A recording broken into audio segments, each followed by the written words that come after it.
আজিৰ যুগৰ মহানায়ক জুবিনদাৰ মৃত্যুত তেখেতৰ পত্নীয়ে ন্যায় বিচাৰি মাজনিশা এনেকৈ সমাধিস্থলীত গৈ হিয়া ঢুকাৰি কান্দিবলগীয়া হৈছে।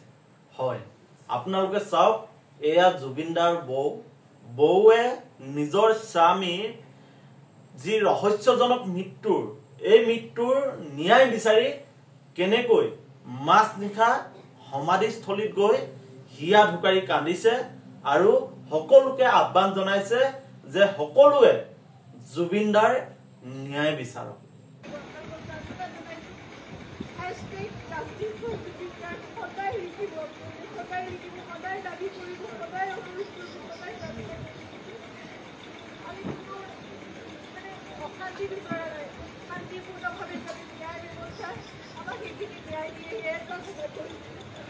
জয় জুবিনদা!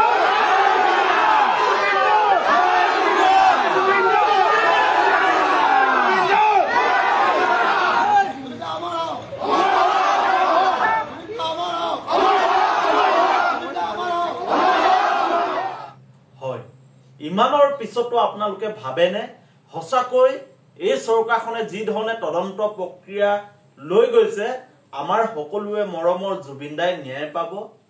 জুবিনদাক ন্যায় দিবৰ কাৰণে এই চৰকাৰে কাম কাজ কৰি আছে, তদন্ত কৰি আছে। শ্যামকানু মহন্ত, সিদ্ধাৰ্থ শৰ্মা, শেষজ্যোতি গোস্বামীহঁতক গ্ৰেপ্তাৰ কৰিছে। আমাৰ কিন্তু সন্দেহ আছে, কাৰণ ঘটনাস্থলীত গৈ এতিয়াও CID বা SITয়ে তদন্ত কৰা নাই।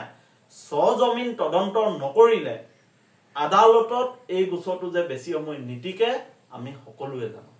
গতিকে কেৱল জিম্মাত ৰাখি গ্ৰেপ্তাৰ কৰি তদন্ত প্ৰক্ৰিয়া সমাপ্ত কৰিলে অসমবাসীয়ে কেতিয়াও জুবিন গাৰ্গে যে ন্যায় পাব এই কথাষাৰ মানি ল'ব নোৱাৰে। গতিকে আমি বিশ্বাস কৰো যে জুবিন গাৰ্গক প্ৰকৃত ন্যায় দিবৰ কাৰণে আমি সকলোৱে যুঁজিব লাগিব, চৰকাৰক বাধ্য কৰাব লাগিব।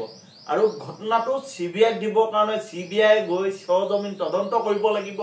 তদন্ত কৰাৰ পিছতহে প্ৰকৃত চাৰ্জশ্বিট বনাব পাৰিব বুলি আমি বিশ্বাস কৰোঁ।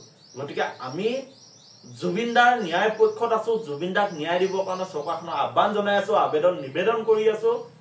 চৰকাৰখনে জুবিনদাৰ ন্যায়ক লৈ এনেকৈ কৃপণালী কৰাটো আমি দুখ পাইছো। আৰু সেইটো কাৰণে জুবিনদাৰ বৌৱে জুবিনদাৰ সমাধিস্থলীত গৈ মাজনিশা হিয়া ঢুকাৰি কান্দি এনেকৈ আমাৰ প্ৰাণৰো আপোন শিল্পীগৰাকীৰ ৰহস্যজনক মৃত্যুৰ ন্যায় বিচাৰিছে।